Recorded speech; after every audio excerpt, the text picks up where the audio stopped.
al profesor Pugliese para su ponencia.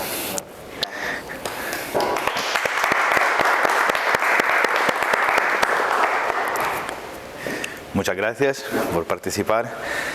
Antes de todos, muchísimas gracias a la Embajada de Italia, al embajador Ricardo Guarilla, al cónsul y al secretario y toda la gente que ha apoyado desde la Embajada de Italia. Muchísimas gracias a LABA, que es una escuela estupenda, nueva aquí en Valencia. Y muchísimas gracias, por supuesto, a vosotros por participar, a mi familia, para apoyarme dentro de todos estos años, que han sido un poco raros. Y como bien ha dicho Roberto, soy un diseñador un poco atípico. No tengo una especialización en diseño, pero sí que siento que estamos aportando muchísimo al diseño. Y voy a contar un poco, en esta presentación, un poco la historia de cómo ha surgido todo esto. Y quiero empezar con una imagen de un barco. Este barco lleva muchísima historia, lleva muchísimo futuro. Y cuando hablamos de futuro, hablamos de impresión 3D y pensamos que es una tecnología muy innovadora, muy reciente, muy futurística, pero si vamos a ver la historia realmente, esta es la primera patente de la impresión 3D. Y fue dibujada por Chuck Hall en el 86 y fue registrada en el 92. Y como podéis ver en la foto, esa es la primera impresora 3D en el mundo. Y podéis ver que de nuevo, de futurístico, no tiene casi nada. Han pasado muchísimos años, pero como siempre pasa en todos los ámbitos, hay cambios. Y volviendo un poco al barco, el barco que hemos visto antes es el HMS Beagle, que en 1831 llevó a Darwin en su gira para estudiar la evolución. Entonces, uno de los estudios que más me llamó la atención de Darwin fue a partir de este tipo de mariposas. En el Reino Unido hay muchos árboles de abedul que son normalmente blancos, y hay dos tipos de mariposas, perdóname, no sé el término en español de este tipo en concreto, pero hay dos tipos, una es blanca y una es negra. Y como podéis ver, como podéis imaginar, las blancas pueden sobrevivir más porque se mimetizan más con los árboles. Al revés, la negra son víctimas de los depredadores y son muy fáciles de capturar. Pero como estaba diciendo, en todos los ámbitos pasan cambios que la naturaleza no puede prever. Y en este caso, en 1800, llegó la revolución industrial. Y entonces todas las plantas se llenaron de carbón. Y en ese caso, ahora la mariposa que son negras son las que estaban más a salvo. Y eso la naturaleza no lo pudo prever. Pero la evolución hizo que se quedó la mariposa negra, la blanca empezaron a extinguirse, y luego ya con las nuevas leyes sobre la reducción del uso del carbón, pues la abedul volvieron a ser blanca y cambió otra vez. ¿Y por qué hice este ejemplo de un cambio importante? Porque también en tecnología pasan cambios. Y realmente en el campo de la impresión 3D, el cambio sucedió en 2005, cuando las patentes de las impresoras 3D caducaron. Hasta entonces, desde 1992 al 2005, la impresión 3D estaba en manos de dos empresas, Stratasys y 3D Systems, que montaron un monopolio, tuvieron toda la tecnología de impresión 3D y nadie más pudo aportar algo en el proyecto o cambiar o modificar. Y se quedó bastante estancada. En el 2005, un profesor de la Universidad de Bath, Adrian Boyer, que ves ahí, decidió coger la patente y diseñar una nueva impresora 3D bajo un concepto de open source, entonces poniendo todos los planes, todas las instrucciones para ensamblar una impresora 3D en internet y libre, así que cualquiera pudiera descargarse los componentes y imprimir, construir una propia impresora. Como veis, la primera impresora que se hizo en este proyecto, que se llama RepRap, se llama también Darwin porque llama mucho la evolución. Y como veis, la impresora está hecha de varillas, tuercas y pocos componentes que se pueden comprar en una tienda de bricolaje, y la pieza blanca, que es un plástico. Entonces esta impresora era capaz de imprimir las piezas para imprimir otra, para fabricar otra impresora. Y nació el proyecto RepRap, donde hay una impresora, una máquina que puede replicar otra máquina. Y aquí veis la primera réplica, la madre que imprime su hija. La cosa interesante es que gracias a Internet se pudieron mover ficheros a través de Internet, haciendo una fabricación descentrada, porque Adrian Boyer estaba en el Reino Unido y Vic Oliver estaba en Australia. Luego quedaron para enseñar las modificaciones y lo que sucedió gracias al open source. Aquí quiero mencionar también que una pieza del puzzle muy importante la hizo un italiano, que Alessandro Ranellucci, que es el creador de Slicer, que es el software que ha permitido el uso de estas impresoras de manera sencilla, y que cualquiera, literalmente cualquiera, era capaz de diseñar una pieza en 3D y crear el programa para mover la impresora y fabricar una propia pieza. Y aquí realmente empezó mi segunda vida. Como dijo Roberto, hice muchísimo trabajo. Tengo una carrera en electrónica y he trabajado muchísimos años en aeronáutica. Trabajé 10 años en la línea aeronáutica en Italia, pasé 10 años literalmente escribiendo manuales de vuelo para casas militares. Era bonito al principio, luego empezaba a ser aburrido, a hacer siempre lo mismo, y empecé a dedicarme a la fotografía. Siempre me ha gustado el arte, siempre me ha gustado los varios tipos de arte, y empecé a dedicarme a la fotografía. Y un día en Internet vi este proyecto, el proyecto de la impresora 3D, y para mí saber que existía una máquina que me permitía fabricar cualquier cosa desde cero, para mí era una revolución, literalmente. Y entonces intenté pensar, no pensaba en ninguna manera en el diseño, intenté pensar cómo este tipo de máquina, estaba buscando una excusa para hacerme una impresora 3D, y estaba pensando cómo este tipo de tecnología me podía ayudar en la fotografía. Y ahí hice un proyecto que lo conoce muy poca gente,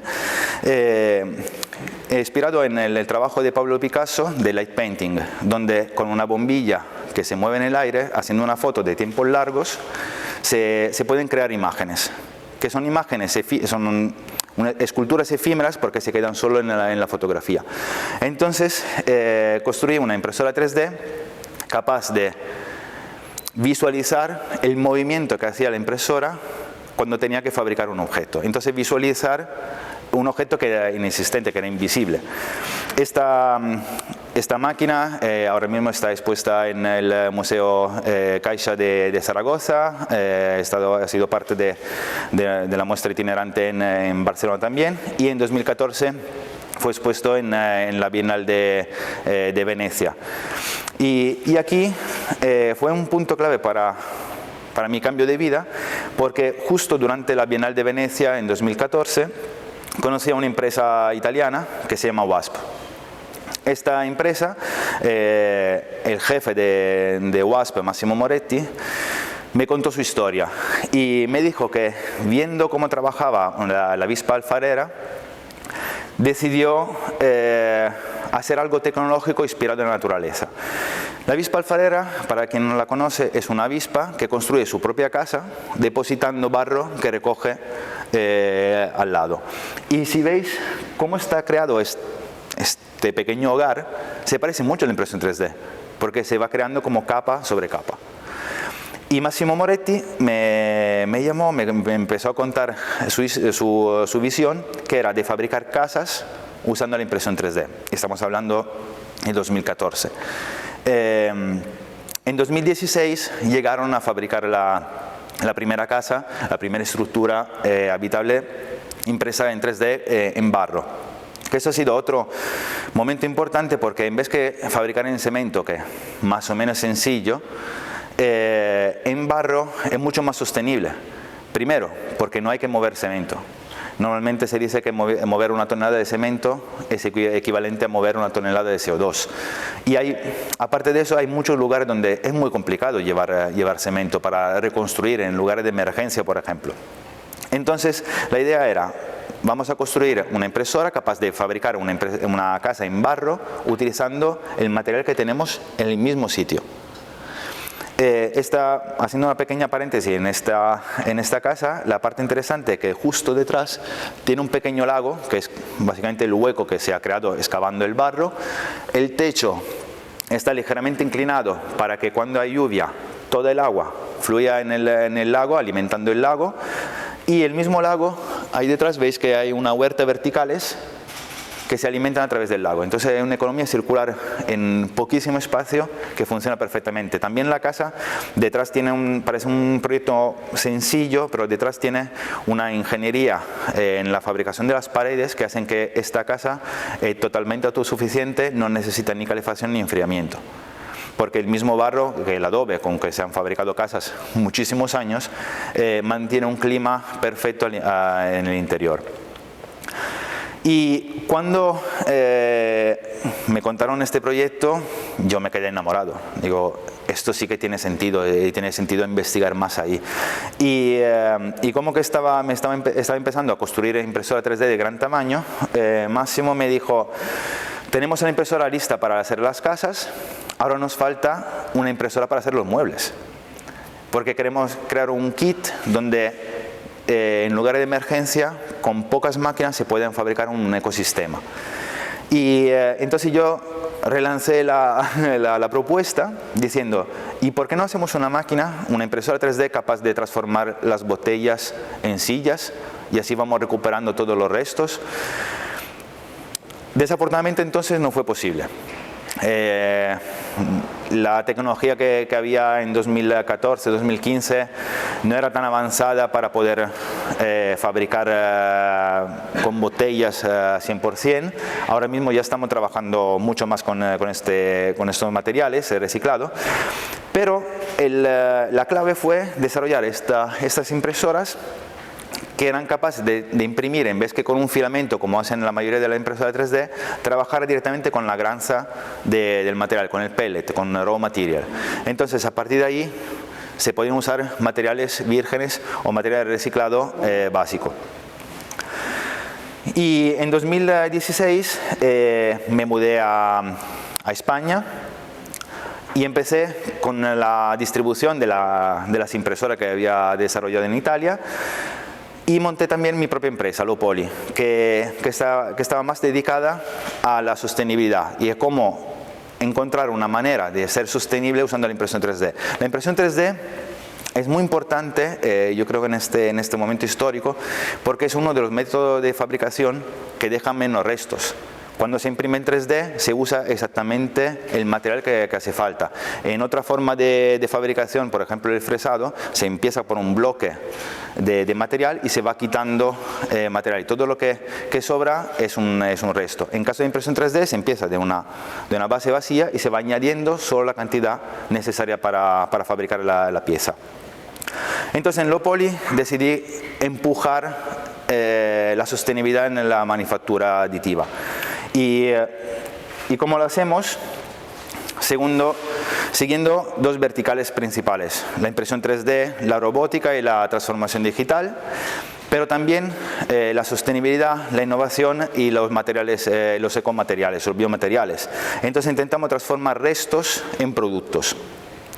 Hemos desarrollado también nuestro sistema de fabricación a partir de impresora 3D de gran formato, brazos robóticos, sistema de extrusiones para trabajar distintos materiales, y también hemos diseñado algunos objetos para que sean más reconocibles, porque siempre la impresión 3D tiene un hueco enorme en este momento, y cuando hablamos de impresión 3D estamos hablando entre, se pueden imprimir juguetes o se pueden imprimir aviones y cohetes.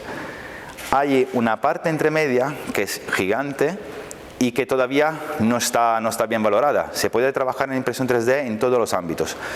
Yo, gracias a la distribución de WASP y a Low Poly, he podido trabajar, he tenido la suerte de trabajar con muchísimas empresas de todos los sectores posibles, desde la medicina a retail, a la moda, y voy a enseñar algunos proyectos que después.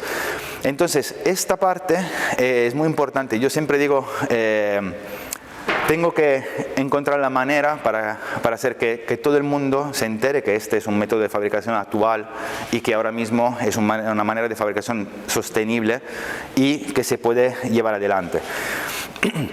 También hemos trabajado mucho en nuestros diseños inspirados en el tiempo que está pasando, en lo que está ocurriendo. Esta foto es una foto de la isla de La Palma, de la erupción del volcán de Cumbre Vieja hace poco. Entonces, para congelar este momento, hemos decidido crear una pieza que tenéis también, una de las piezas la tenéis en la exposición en la entrada, impresa en cerámica, que representa un poco el pasado, el presente y el futuro de este momento desde mi punto de vista. Como veis, se compone de tres jarrones de distintas alturas. El rojo, que representa el momento más alto de la erupción, entonces de la lava, del color rojo de la lava. El negro, que es un pelín más alto que el estado actual, donde la isla desafortunadamente está cubierta de este polvo negro, y luego el blanco, que es el más alto, que para mí representa la reconstrucción de la isla, donde todas las casas eran blancas y se van reconstruyendo y van a ser más bellas, más grandes.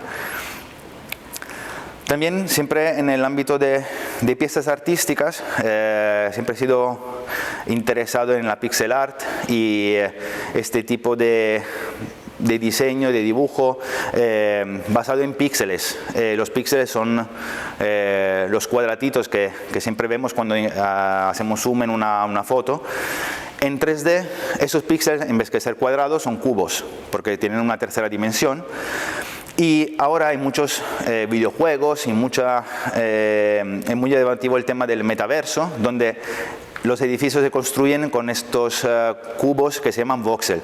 Entonces decidí interpretar mi visión del metaverso creando esta obra de arte que se llama Voxel City, de la cual también hicimos unos NFT.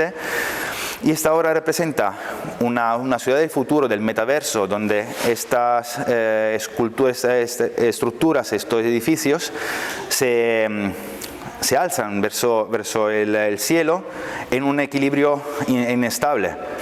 Como podéis ver, detrás tiene una tecnología muy avanzada para fabricarlo sin tener material de soporte y con voladizos.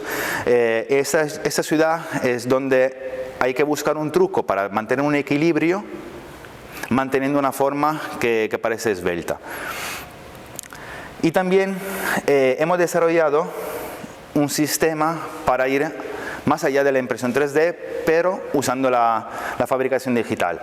Estas son unas alfombras que hemos fabricado a través de robots industriales. También una pequeña paréntesis a raíz de los robots industriales, que también es nuestra forma de reciclar, porque los robots industriales, lo que tenemos nosotros, vienen de una fábrica de coche. Son robots que ya estaban desmantelados de una fábrica de coche, han pasado su vida a mover un coche de un punto a otro y luego ya estaban desperdiciados. Entonces lo que hicimos fue recuperarlos y adaptarlo a una nueva tecnología, dándole otra vez nueva vida. Y aquí os enseño un pequeño vídeo de cómo fabricamos las alfombras. A ver si... Hemos escogido el sonido de un iceberg que se derrumba para crear una gráfica basada en datos con la cual podemos mover el robot que va tejiendo la alfombra.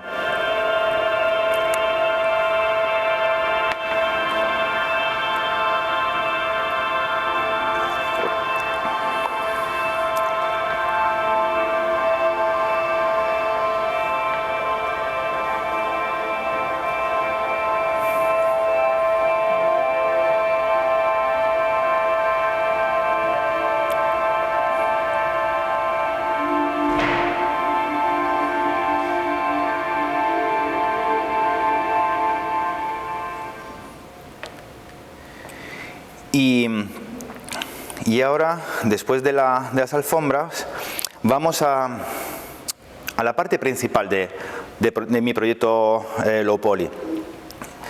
La parte más importante para mí son los materiales.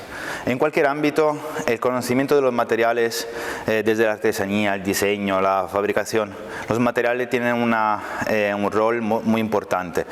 Y entonces, mi forma de diseñar es diseñar nuevos materiales para ofrecerlos a los diseñadores.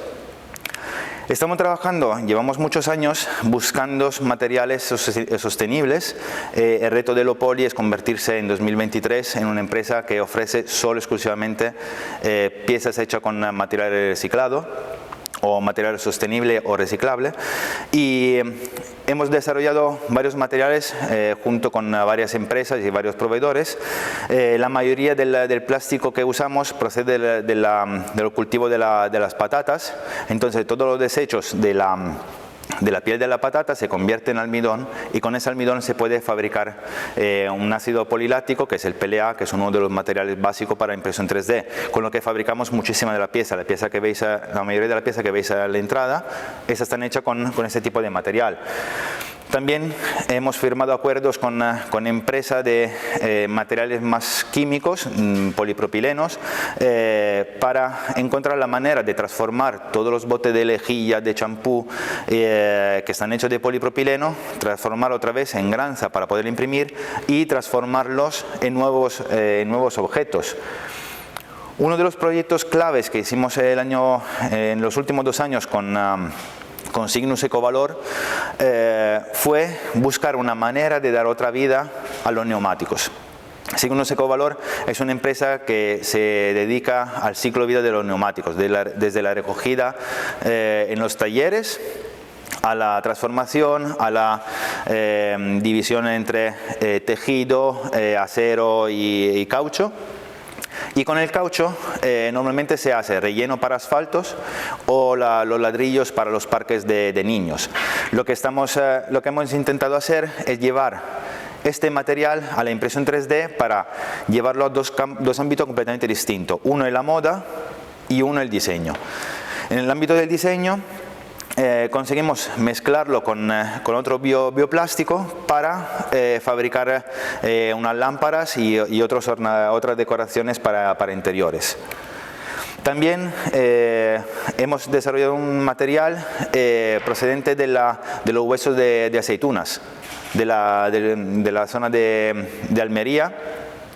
Y ahí los huesos de aceituna se usaban al principio como pellet para estufas, para calefactar. Luego ha surgido una normativa donde parece que quemarlos no es tan saludable, entonces se han quedado con muchísimos huesos de aceituna sin saber qué hacer. Y entonces no se pueden usar en cantidades gigantes, pero es algo. Y todo eso, por supuesto, es escalable, porque ahora mismo lo estamos haciendo nosotros, pero si hubiera más empresas y más proyectos relacionados con esto, se podrían usar mucho más materiales. Y el tema la clave que tenemos nosotros de ir a gran escala es porque ahí podemos reutilizar mucho más materiales. En este caso es el proyecto que veis arriba, es un proyecto que hemos presentado para el Salón de Milán, para un concurso de Rossano Orlandi. Ha sido codiseñado con una diseñadora de Suecia.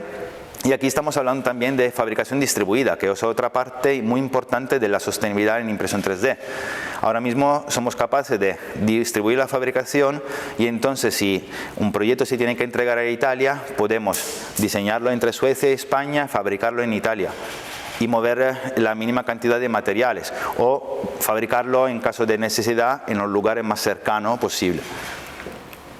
También hemos trabajado muchísimo con corcho. Hace unos años en Cataluña ha habido sobraba muchísimo corcho de cuando recortaron los árboles, y encontramos la manera de imprimirlo, mezclarlo con bioplástico y poderlo transformar en nuevas piezas, en nuevo diseño. Y estos son algunos de los materiales que estamos desarrollando y que ya tenemos. Esto, como estaba diciendo antes, es muy rápido. Estamos en un mundo que es muy rápido y la tecnología avanza muy rápido. Y, por ejemplo, teníamos en la cabeza hacer materiales con piel de naranja, y hace 3 días hicimos la primera pieza que está en la entrada. El café también. Hemos conseguido recuperar nuestra cápsula de café, recuperar el café, secarlo, mezclarlo con bioplástico y fabricar nuevas piezas. Y una de las cosas que creo es muy importante en este momento es decorar el tiempo que estamos viviendo, no solo el espacio. Normalmente los diseñadores piensan decorar el espacio, porque es el rol principal, pero también tenemos que decorar el tiempo. Y cuando digo decorar el tiempo, quiero hacer un ejemplo que para mí ha sido vital. Esta silla, la Phantom Chair, creo que la conocéis casi todos, ha sido un emblema del diseño, porque ha sido la primera silla fabricada en una sola pieza por inyección. Hasta entonces las sillas se hacían de madera y nadie quería comprar esta silla porque estaba acostumbrada a la textura de la madera y al hecho que la silla se tenía que hacer de madera. Pero el hecho que un gran diseñador empezó a mover esta silla en todo el mundo, la gente se acostumbró al acabado del molde por inyección, y a día de hoy es mucho más complicado comprar una silla de madera que comprar una silla hecha por inyección. Entonces mi reto es hacer que también este nuevo método, llamámoslo nuevo método de fabricación, que es la impresión 3D, sea algo a que la gente se acostumbre, y que el hecho que haya las líneas, que se vean las capas, puede ser algo muy llamativo y muy bonito de ver, porque es un acabado que probablemente en inyección no es imposible de hacer, ni en madera. En la entrada, luego podéis ver algunos ejemplos de una lámpara negra que está hecha se fabricó con neumático reciclado. En vez que imprimir la lámpara lisa, donde se vean las capas, siguiendo un poco esta filosofía de esconder pero enseñar las capas, desarrollamos un sistema donde el robot va, pasarme el término, va cosiendo, entramando el hilo de plástico. Entonces se hace una textura que se parece muchísimo a los mimbres, al entramado de mimbres, y la textura se ve en las líneas, pero es algo estético y muy bonito, muy interesante de ver. Y para hacer esto, lo que necesitamos, como pasó para la Phantom Chair, necesitamos trabajar con muchos diseñadores. Soy sincero y muy humilde, y sé que low poly solo no puede hacer esto y moverlo en todo el mundo. Entonces lo que hemos hecho y que seguimos haciendo es juntarnos con distintos diseñadores para mover la parte de la impresión 3D y hacer que se vea en todos los sitios posibles. Para eso hemos colaborado con muchísimas empresas. Esta empresa se llama Treshpeak, están en Cádiz, son dos chicos que han empezado con un proyecto final de carrera a diseñar tabla de surf. Se pusieron en contacto conmigo porque querían saber más sobre los materiales sostenibles, y para ellos hemos desarrollado un material basado en botella reciclada y en neumático reciclado, con lo que imprimen tabla de surf que son perfectamente funcionales. También estamos trabajando con CAD3D, una empresa de diseño que usa nuestro filamento con polvo de café para fabricar decoraciones. También en el ámbito del arte hemos trabajado con Antonio Marest, un diseñador urbano bastante famoso, ha trabajado en todo el mundo, y con el cual hicimos proyectos para Urbanity, una feria de arte urbano en Madrid, y estuvimos diseñando unos jarrones con un entramado que podéis ver ahí, que si somos capaces de controlar el movimiento de la extrusión, podemos crear efectos más bonitos y más llamativos sobre una pieza que podría ser normalmente lisa, y sobre todo geometrías que no se pueden fabricar con otra tecnología. También para el espacio estupendo de Bilbao, la Lóndiga, diseñada por Philip Stark, hicimos un pop-up place para una feria donde los taburetes impresos en material reciclado se componían